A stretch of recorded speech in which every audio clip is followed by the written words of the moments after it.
সৈয়দ আবুল আলা মওদুদী রহমতুল্লাহের লেখা মাদ্রাজ খুতবা।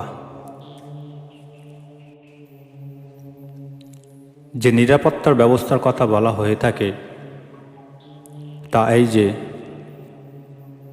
জাতিসংঘ কর্তৃপক্ষের কাছ থেকে যে এ ব্যাপারে সাহায্য নেওয়া হবে, কিন্তু এ কর্তৃপক্ষের স্বভাব যাদের কিছুমাত্র জানা আছে তারা সহজে আন্দাজ করতে পারে যে এর নিরাপত্তা ব্যবস্থার উপর নির্ভর করে একটি নিপীড়িত জাতি কতদিন বেঁচে থাকতে সক্ষম। প্রথমত জাতিসংঘ কর্তৃপক্ষের কাছে কেবলমাত্র খুব বড় ও মারাত্মক ধরনের জুলুমের ব্যাপারে নালিশ করার অবকাশ রয়েছে। প্রতিদিনকার ছোটোখাটো ঘটনা একত্রিত হয়ে যত বড় জুলুমেরই রূপ ধারণ করুক না কেন, এখানকার প্রচলিত বিধি ব্যবস্থা তার নালিশযোগ্য বিবেচিত হতে পারে না, আর বাহ্য দৃষ্টিতে খুবই নির্দোষ এবং পাশ্চাত্য মানদণ্ডে সম্পূর্ণ নির্ভুল ও সঠিক বলে বিবেচিত হয়। এই ধরনের কিছু নীতি যদিও আমাদের দৃষ্টিতে মুসলমানদের জাতীয় ও ধর্মীয় জীবনের জন্য ধ্বংসাত্মক, তবু তা ওখানে আলোচনার যোগ্য নয়। তাছাড়া জাতিসংঘের প্রশাসন এখনও পর্যন্ত এটা প্রমাণ করতে পারেনি যে তা একেবারে পরিপূর্ণ ও নির্ভেজাল ইনসাফ ন্যায় বিচার নিশ্চিত করতে প্রস্তুত রয়েছে।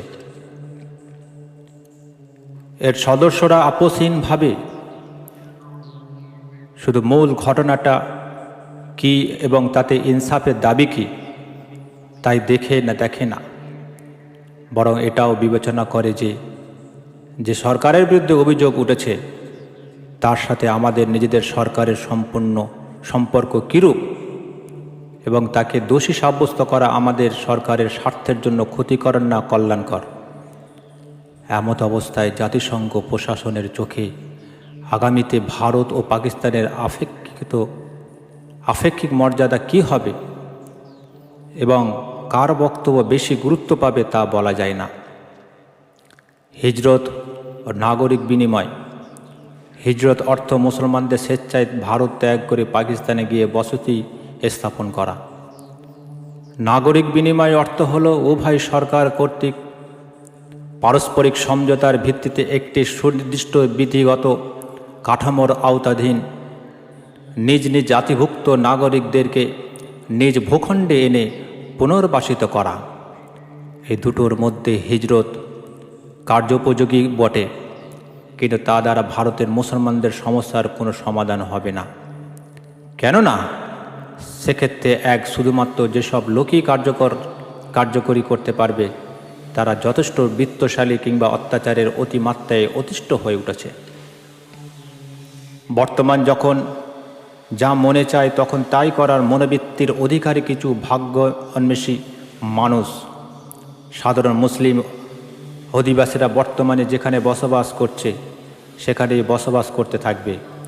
নিজ উদ্যোগে ব্যাপকভাবে দেশ ত্যাগ করা তাদের পক্ষে সম্ভব হবে না। অবশ্যই বিহার প্রভৃতি জায়গায় মতো অবাঞ্ছিত পরিস্থিতি কোথাও দেখা দিলে সেটা ভিন্ন কথা। এবার দেখা যাক নাগরিক বিনিময়ের প্রস্তাব কতখানি বাস্তব।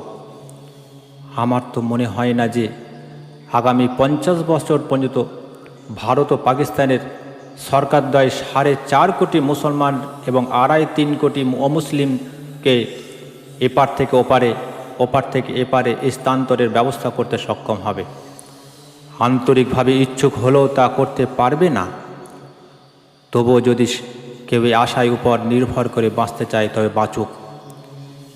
জাতীয়তাবাদী রাজনীতি ব্রিটিশ আমলে যেমন চলছে তেমনি ভারতের জাতীয় সরকার গঠিত হওয়ার পরও চলতে পারবে। এ ধারণা যে কয়টি সম্ভাব্য ব্যবস্থার উপর নির্ভর করে করা হচ্ছে তা স্বরূপ উপরোক্ত আলোচনার উদ্ঘাটিত হয়েছে। মুসলমানরা অজ্ঞানবশত বাস্তবতাকে উপলব্ধি করতে পারছে না, কিন্তু অচিরে এই বাস্তবতাকে তারা মর্মে মর্মে উপলব্ধি করবে। তখন নিম্নলিখিত 3 উপায়ের যে কোনো একটি অবলম্বন না করে তাদের গতান্তর থাকবে না। প্রথমত, কংগ্রেসপন্থী অখণ্ড ভারতীয় জাতীয়তাবাদী মুসলমানদের নীতি অবলম্বন করে হিন্দীয় জাতীয়তায় বিলীন হয়ে থেকে প্রস্তুত হওয়া। দ্বিতীয়ত, মুসলিম লীগ অনুসৃত মুসলিম জাতীয়তাবাদের বর্তমান কার্যক্রম অব্যাহত রেখে নিশ্চিহ্ন হয়ে যাওয়া। তৃতীয়ত, জাতীয়তাবাদী কর্মপন্থা ও কার্যক্রম এবং এই সংক্রান্ত দাবি দাওয়া পরিত্যাগ করে ইসলামের নেতৃত্বে মেনে নেওয়া। এ দাবি এই যে মুসলমানদের নিজ নিজ জাতীয় স্বার্থ উদ্ধারের জন্য সংগ্রাম পরিচালনার পরিবর্তে শুধু ইসলামের মৌলিক দাওয়াত পেশ করার কাজে সকল প্রচেষ্টা নিয়োজিত করা উচিত।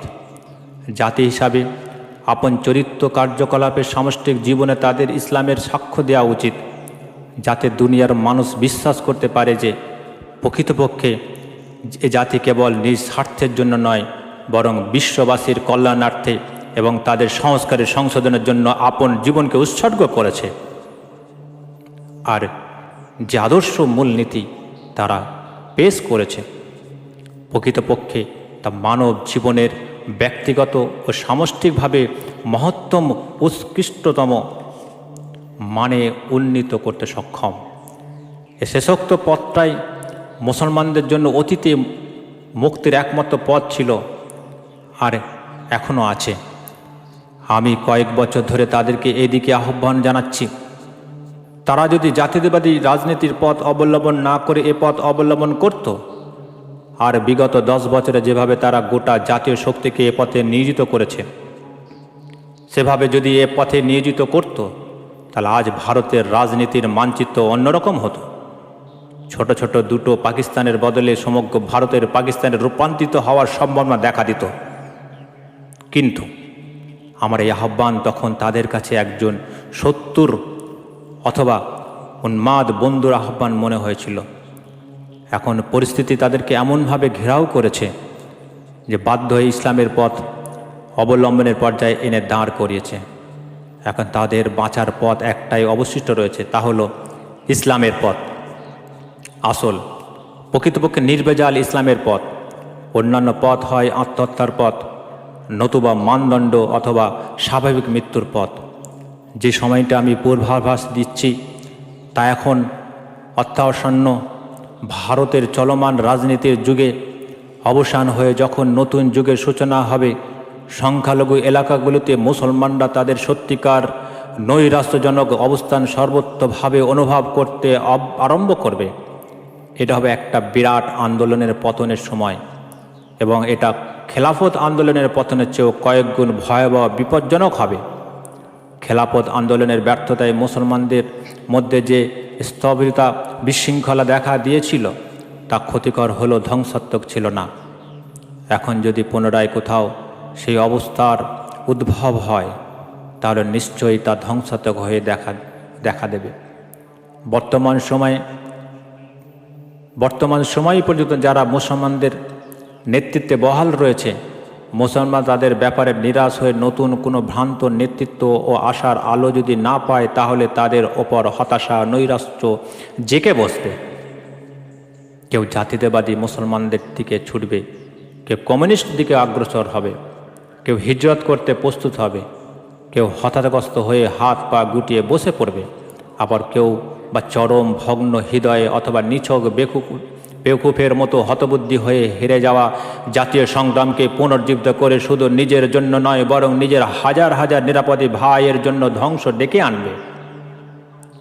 সেই নাজুক মুহূর্ত সামাল দেওয়ার জন্য এখন থেকেই এমন একটা সুসংবদ্ধ সংগঠন প্রস্তুত থাকা দরকার, যা সচেতন মুসলমানদের সামনে যথাসময়ে একটা নিখুঁত নির্ভুল কর্মসূচি পেশ করতে পারবে, যা তাদের ভিন্ন ভিন্ন হওয়ার উপক্রম জনশক্তিকে ভ্রান্ত অপরিপক্ক কার্যকলাপ থেকে রক্ষা করে একটা উজ্জ্বল লক্ষ্যের চারপাশে সমবেত করতে পারবে এবং তাদেরকে হতাশার পর প্রকৃত সাফল্যের সুসংবাদ দিতে থাকবে।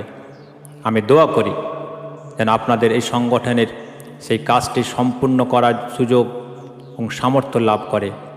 সেই কঠিন মুহূর্তে আগমনের পূর্বে একটা শক্তিশালী সুসংগঠিত ও প্রস্তুত হয়ে যায়, যাতে কাজটি আঞ্জাম দিতে পারে। এবার আসুন, হিন্দু ভারতের সংখ্যাগুরু জনগোষ্ঠীর ভবিষ্যৎ কী তবে একটু পর্যালোচনা করে দেখি। আমি আপনাদেরকে প্রায়ই বলে থাকি যে ইসলামী বিপ্লবের সফলতা যতটুকু সম্ভাবনা মুসলিম সংখ্যাগুরু অধ্যুষিত এলাকায় রয়েছে, প্রায় ততখানি সম্ভাবনা অমুসলিম সংখ্যাগুরু অধ্যুষিত এলাকায় রয়েছে। আমার এ কথাকে অনেকেই আকাশ কুসুম কল্পনা বলে মনে করেন। কেউ কেউ এমনও ভাবেন যে এটা বোধহয় আমাদের বুদ্ধির অগম্য কোনো সুফিতত্ত্ব, কেননা তারা সুস্পষ্টভাবে দেখতে পায় যে সংখ্যাগুরু অমুসলিমরা মুসলমানদের বিরুদ্ধে একটা অটুট ঐক্যবদ্ধ ও সুবিন্যস্ত শিবির গড়ে তুলেছে, যা নিশ্চিন্ত ও দুর্ভেদ্য। শিবিরটি উগ্র জাতীয়তাবাদী চেতনায় পুরোপুরি উদ্দীপ্ত। হিন্দু ভারতের গোটা শাসন ব্যবস্থা অত্যন্ত দৃঢ়ভাবে তার মুঠোয় এসে গেছে। সামান্য যেটুকু বাকি তাও পূর্ণ হয়ে যায় অবস্থা। এই অবস্থা দেখে তাদের বুঝেই আসে না যে এখানে ইসলামী বিপ্লবটা আসলে কোন পথ দিয়ে কিন্তু আমি বলি যে দুর্ভেদ্য শিবিরটা আপনার নিজের নজরে আসে, যাকে আপাতত দৃষ্টিতে বাস্তব বলে মনে হচ্ছে, তার কাঠামো আগে বুঝতে চেষ্টা করুন। ওটা কি উপাদান দিয়ে গঠিত, যে উপাদানগুলোর পারস্পরিক বন্ধন কি ধরনের। ভারতের কোটি কোটি অমুসলিমদের যে জিনিস ঐক্যবদ্ধ সংঘবদ্ধ করেছে তা কোন পৃথক জীবন আদর্শ, কোনো সুষ্ঠু জীবন দর্শন, কোনো সচেতন লক্ষ্য বা অভীষ্ট নয় যে তার নড়বড়ে হওয়া বা বদল যাওয়া কঠিন হবে, বরং তা হচ্ছে নিছক একটা জাতীয়তাবাদী প্রেরণা বা ভাবাবেগ। একদিকে বিজাতীয় শাসনের বিরুদ্ধে, অপরদিকে মুসলিম জাতীয়তাবাদের বিরুদ্ধে এই ভাবাবেগকে উল্টে দেওয়া হয়েছে। জাতীয়তাবাদের একটা জন্মগত বৈশিষ্ট্য যে কেবল কোনো বিরোধী প্রতিরোধকারী ও যুদ্ধাঙ্গী শত্রুর বিরুদ্ধে তার জন্ম হয়, তার প্রবলতর প্রতিরোধের মুখে তা প্রজ্বলিত হয়। যতক্ষণ সে শক্তি তার বিরোধিতায় বহাল থাকে কেবল ততক্ষণই তার টিকে থাকে। যখনই শত্রুর প্রতিরোধ খতম হয়, জাতীয়তাবাদের লক্ষ্য অর্জিত হয়, ততক্ষণই আপনি এই ভাবাবেগের অবলুপ্তি ঘটে। অভ্যন্তরীণ জীবনের অধিকতর গুরুত্ব অন্যান্য সমস্যাবলীর প্রতি জনগণের দৃষ্টি আকর্ষিত হয়। আর যারা শুধুমাত্র জাতীয়তাবাদী হুজুগের পাশ বসে পারস্পরিক বন্ধনে আবদ্ধ হয়েছিল তা বিক্ষিপ্ত ও বিচ্ছিন্ন হতে আরম্ভ করে। বস্তুত হিন্দু জাতীয়তাবাদের ব্যাপারটা অনেকাংশে এই রকমই। এই দুই পায়ের উপর দাঁড়িয়েছিল, তার মধ্যে একটা, অর্থাৎ ব্রিটিশ শাসন থেকে মুক্তি লাভের আকাঙ্ক্ষা অচিরেই অপসারিত হতে যাচ্ছে। এরপর শুধু দ্বিতীয় পাটা বাকি থাকে, সেটি হলো মুসলিম জাতীয়তাবাদের প্রতিরোধের স্পৃহা। পাকিস্তান হওয়ার পর ওটার দিকে থাকা কঠিন। অবশ্য কথাটা কেবল সেই অবস্থায় খাটবে যদি হিন্দু এলাকার মুসলমান সংখ্যালঘু নিজেদের সমস্যা সমাধানে এমন একটা পথ খুঁজে বের করতে সক্ষম হয় যাতে করে ভারত পাকিস্তানের মধ্যে বিসংবাদ উত্তেজনার কারণ না ঘটে। আর ভারতের অভ্যন্তরে মুসলিম জাতীয়তাবাদের দাবি দাওয়া দমন করার জন্য হিন্দু জাতীয়তাবাদের মাথাচাড়া দিয়ে ওঠার অবকাশ না থাকে। আল্লাহ যদি প্রজ্ঞা বিচক্ষণতা মুসলমানদের দান করেন, তাহলে আপনারা দেখতে পাবেন যে জাতীয়তাবাদী নেতারা, সাম্প্রদায়িক ও ধর্মীয় বিদ্বেষ প্রচারকারীরা কৃত্রিম ভীতি প্রদর্শন করে অবাস্তব জুজু দেখিয়ে বর্তমান জাতীয়তাবাদী ভাবধারাকে টিকে রাখতে ও উস্কে দিতে যত চেষ্টা চক্রান্ত করুক, তার মৃত্যু অবধারিত। আর যেসব পরস্পরের বিরোধী বিচিত্র স্বভাবের লোকদের নিয়ে বর্তমান জাতীয়তাবাদী শিবিরে গঠিত হয়েছে, তাও ছিন্ন ভিন্ন না হয়ে পারবে না।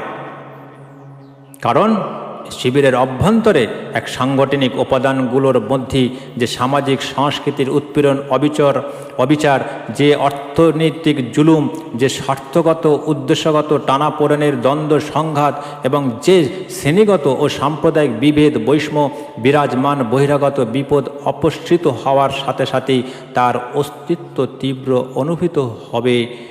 উপরন্তু দেশের ভবিষ্যৎ শাসন কাঠামো, ক্ষমতা বন্টন, অধিকার চিহ্নিতকরণ এবং সামাজিক কাঠামোর বিনাশ ও বিনির্মাণ প্রশ্নে তা খণ্ড বিখণ্ড হয়ে যাবে।